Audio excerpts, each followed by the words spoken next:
The darkness outside his window wasn't peaceful. It was a heavy, suffocating blanket. Leo lay on his back on a mattress that felt more like concrete, staring at a water stain on the ceiling that had grown into the shape of a question mark.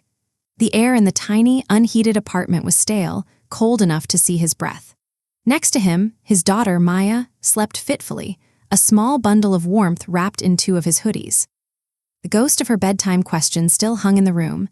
"Daddy, will the heat come back tomorrow?" He wouldn't sleep. He never did after the 2 a.m. panic woke him, a vice around his chest tightening as the mental list began its cruel scroll. Rent overdue. The final notice from the power company, crumpled in the kitchen. The relentless, grinding fatigue of working 2 jobs, stocking shelves overnight and washing dishes at lunch, only to watch every cent disappear into a hole that seemed to grow deeper. He was 28, but his body felt ancient, his spirit worn thin. This wasn't living. This was a slow, quiet sinking. His phone, plugged into an outlet in the hallway, glowed with the time, 4:47 a.m. In 13 minutes, his second alarm would blare, and he'd begin the numb ritual of pulling on worn-out shoes, kissing Maya's forehead while she slept, and trudging out into the pre-dawn to catch the first bus across town to the diner. The thought filled him with a visceral dread, a physical resistance that made his limbs feel leaden. But then, a reckless, quiet thought cut through the fog of despair. What if I just got up? Now, before the alarm screams at me, before the dread fully sets in. It wasn't inspiration. It was surrender. A white flag raised to the tyranny of his own life. If he had to be awake in this private hell of worry, he might as well be vertical. With a groan that came from the very core of him, Leo pushed back the thin blanket. The linoleum floor was ice against his bare feet. He shuffled to the kitchen, not turning on the light, and filled a chipped mug with tap water. He stood at the sink, looking out at the sleeping, indifferent city, a constellation of distant streetlights blurring through his tired eyes. The digital clock on the microwave flipped to 5:00 a.m. In that silent, stolen moment, something shifted. The panic didn't vanish, but it receded just enough. For the first time in years, he wasn't reacting. He wasn't being yanked from sleep into chaos. He had, in a small, defiant act, chosen to meet the day. He took a slow sip of cold water. The quiet wasn't empty anymore. It was his.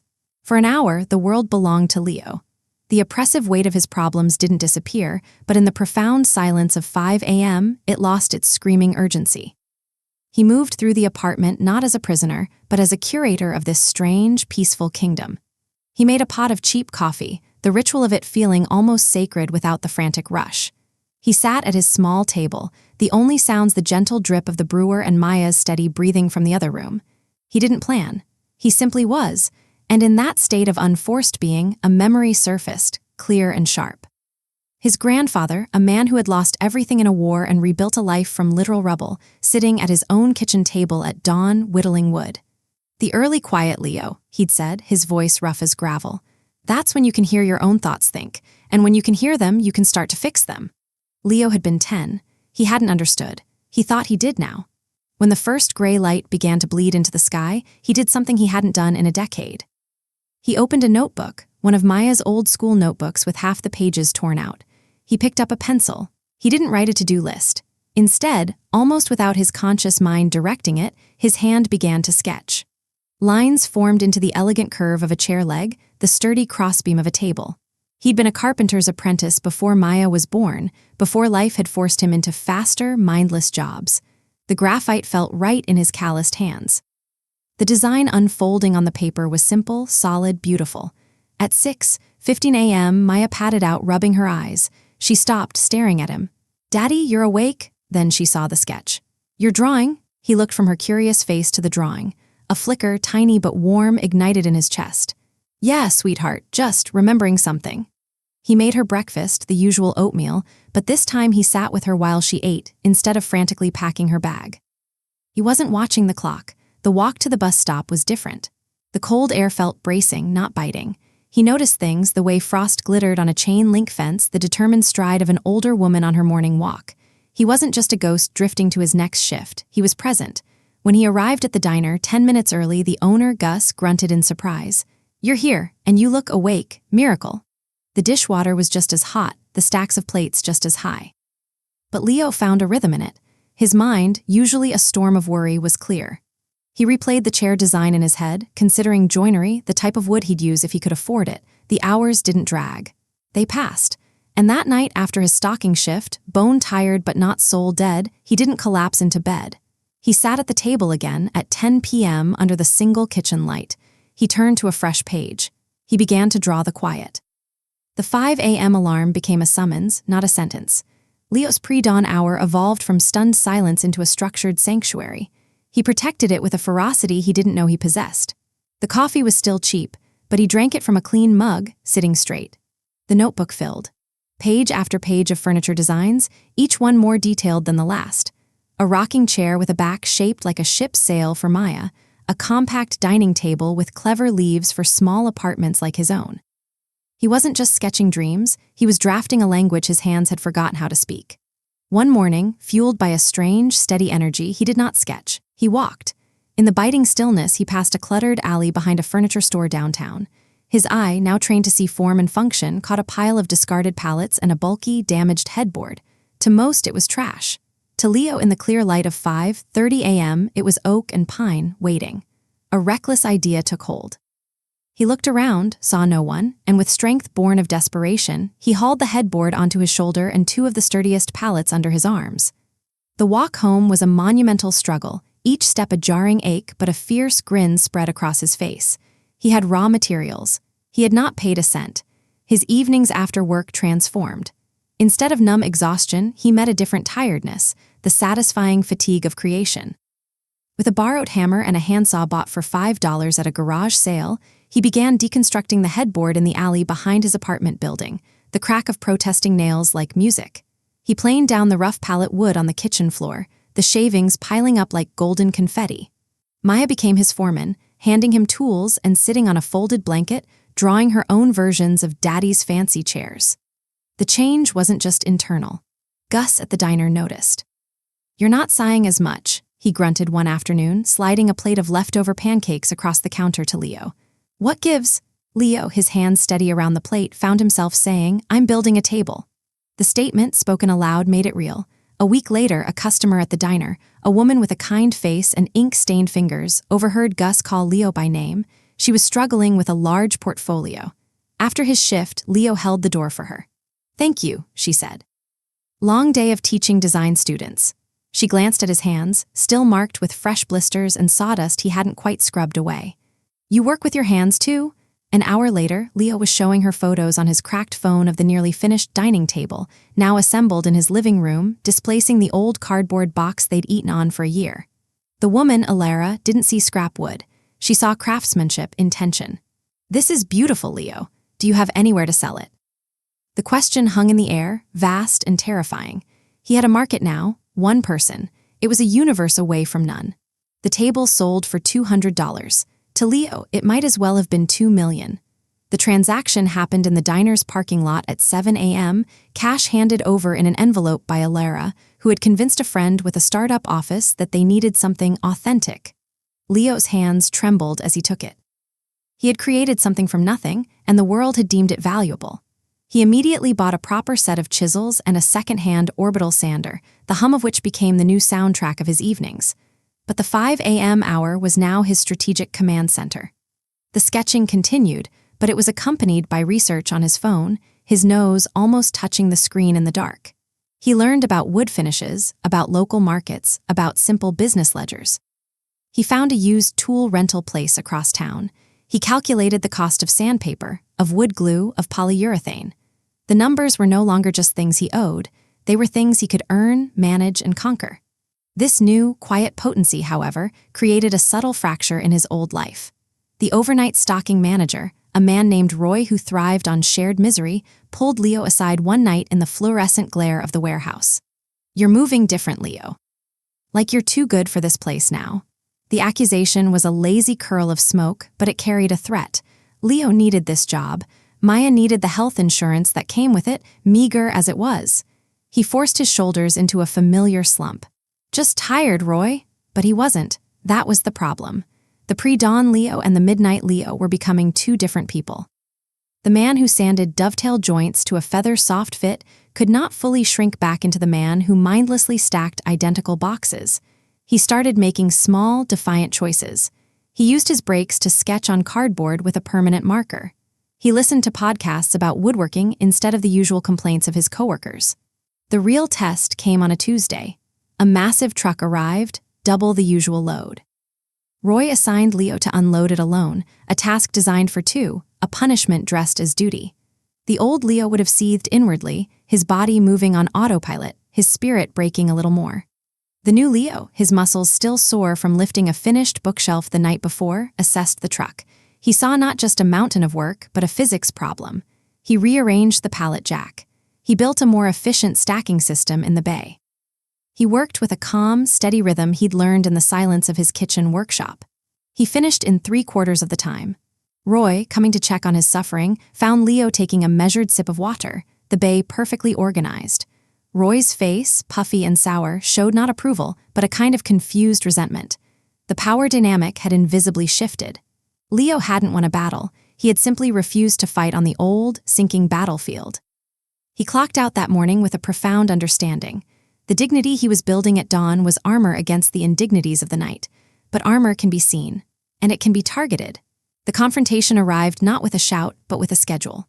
The following week, Roy posted the new shifts. Leo's hours were adjusted. He was now assigned to the most remote, coldest corner of the warehouse, solo inventory on a labyrinth of industrial shelving, a job known for breaking spirit and erasing time. It was a silent exile. The message was clear: fall back in line or be pushed out. That night, in the deep freeze of the warehouse aisle, his breath pluming in the air, Leo felt the old panic try to claw its way back. The numbers on the clipboard blurred, the health insurance, the rent. The specter of total failure loomed, larger and more real than the shelves around him. He leaned his forehead against the cold steel, the metal sucking the warmth from his skin. But then, a different memory surfaced. Not his grandfather this time, but his own hand just that morning, running over the surface of a maple picture frame he'd made for Maya's school photo. The wood had been smooth as silk, seamless. He had joined the corners with such precision that the seam was invisible, known only by touch and by the craftsman who made it. That was integrity. That was a join that wouldn't fracture under pressure. What was he doing here? The question wasn't despairing. It was analytical, cold and clear as the 5 a.m. air in his kitchen. He was trading hours for dollars, yes. But he was also trading his soul's currency, his focus, his energy, his creative force for a pittance that kept him too exhausted to build his real life. The alarm that woke him was no longer for his kingdom. It was to tend the ruins of someone else's. At exactly 4:55 a.m., standing in that desolate aisle, he made a decision. It wasn't a fiery, dramatic resolution. It was a quiet, internal click, like the final piece of a lock falling into place. He would not be broken by this. He would finish his shift with the same calm diligence he'd shown before. He would collect his last paycheck, and then he would walk away. The next morning, his 5 a.m. session had a new, electric focus. He wasn't just planning designs, he was drafting a business plan. He listed every piece he could build from scavenged or low-cost wood. He calculated the bare minimum he needed to earn per month to cover rent, utilities, and beans and rice for him and Maya. The number was terrifyingly small, yet terrifyingly large. He wrote it on a fresh page and circled it. He then did the bravest thing he'd ever done. He took photos of his 3 finished pieces, the table, the bookshelf, the picture frame, and posted them on a local community board online. The title was simple: Handmade Furniture. Solid. Fair prices. He listed his number. He hit post as the sun finally cleared the rooftops, flooding his kitchen with a light that felt like a benediction.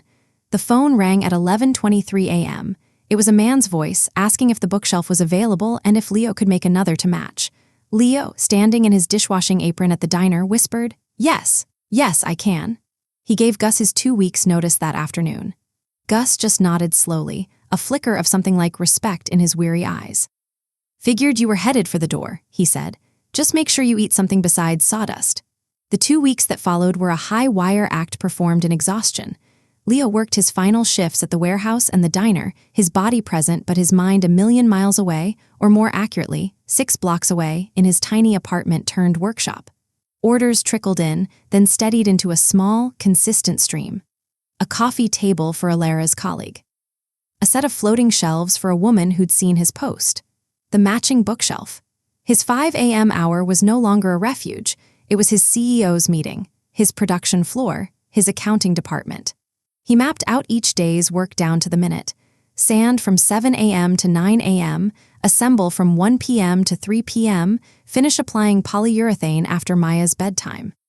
He learned to source materials with a scavenger's eye and a negotiator's tongue, striking deals with flooring companies for their off-cut scraps and with a local orchard for fallen cherry wood. The physical space of his life transformed. The living room was a symphony of organized chaos, lumber leaning against one wall, works in progress draped in cloth, the sweet, sharp scent of sawdust, and tung oil a permanent perfume. Money was terrifyingly tight, but it was his money. He felt every dollar earned and spent with a clarity that direct deposit had never provided. He paid the power bill in full on time, and the act felt more triumphant than any paycheck. One Wednesday, a crisis hit. A delivery of promised hardwood planks fell through. He had a console table due in 48 hours. The old panic, the one that smelled of cold warehouse steel, surged. He paced the tiny floor at 5:15 a.m., his coffee growing cold. Think. See. His eyes landed on the heavy, solid corridor he'd scavenged from a renovation site months ago, intending to use it for a desk. It was too thick, too heavy for its original purpose now. But in the dawn's quiet, he saw it not as a door but as material. With a new, fierce calm, he measured, marked, and began carefully deconstructing it. By noon, he had beautiful, uniquely textured panels for the console table's sides. The setback forced innovation. The finished piece had a rugged, industrial character that was more striking than his original design. The client loved it, calling it genius. This was the lesson the dawn hours taught him. Constraint was not the enemy of creation, it was its catalyst. Poverty had been a constraint that crushed him. Now, chosen constraints, time, budget, materials, shaped him, forced ingenuity, and gave his work a unique fingerprint. The day his final paycheck from the warehouse cleared, he took Maya out for frozen yogurt. They sat on a bench in the late afternoon sun, a simple luxury that felt decadent. She swung her legs, sticky-handed, and said, "I like your new job, Daddy. It smells better." He laughed, a real, unburdened sound that startled him. He put his arm around her. The future was a cliff's edge still shrouded in mist, but for the first time, he was building his own bridge toward it, one board, one early morning at a time. He was no longer waiting to be saved. He was the architect, the carpenter, and the foundation, all in one. A year later, the alarm still went off at 5 a.m. But the man who rose was unrecognizable to the ghost on the mattress from a year before. Leo's body moved with a surety born of physical work that fed his soul, not broke it. The apartment was warmer now, both in temperature and in spirit. In the corner, Maya's small bed was flanked by the ship's sail rocking chair he'd finally built for her, a promise kept. His workshop had expanded, legally and literally. He'd rented a small, raw garage unit 3 streets over with the profits from a steady year of commissions. It was unheated and drafty, but it was his. His kingdom had a new capital. The 5 a.m. hour was now spent there, in the deep, wood-scented silence, reviewing the day's plans under the glow of a single pendant light. The work was no longer just about survival. It was about signature. A local boutique hotel had commissioned custom headboards and nightstands for their suites. A restaurateur wanted communal tables that told a story of rebirth. Leo's story, the salvage, the grit, the prudent perseverance, had become part of his brand, whispered by clients and woven into the narrative of his craftsmanship. One crisp autumn morning, as he was hand-planing the edge of a walnut slab, a shadow fell across the open garage door. He looked up to see Roy, his former warehouse manager, standing awkwardly in the dawn light, hands shoved in his pockets. The fluorescent harshness of the warehouse was gone from his face, replaced by something hollow and tired. "Heard you were the guy to see about a solid desk," Roy said, his voice lacking its old bite. "My back's shot from those cheap particle board things."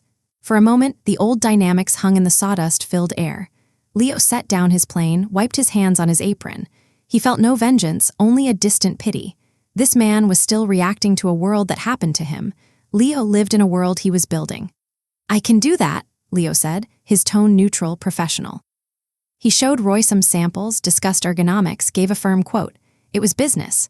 As Roy turned to leave, he paused, looking around at the orderly racks of lumber, the finished pieces waiting for delivery, the focused piece of the space. "You really made something, huh?" Roy said, not quite a question. Leo followed his gaze to the eastern window, where the first brilliant slice of sun was cutting across his workbench, illuminating the swirling grain of the walnut. "You have to claim the time to make it," Leo said, almost to himself. "No one gives it to you." Roy just nodded, a slow, weary acknowledgement, and stepped back out into the waking world. Leo returned to his slab. His hands remembered every struggle, every splinter, every moment of doubt as they moved over the wood. But the memory was no longer a weight. It was a texture, a depth. It was the invisible joinery that held his new life together. The 5 a.m. quiet was no longer an escape. It was the source. It was where he listened, not just to his own thoughts, but to the whisper inside the wood, to the future humming softly, waiting to be shaped. He picked up his chisel, took a breath of the cool, resin-scented air, and began to carve.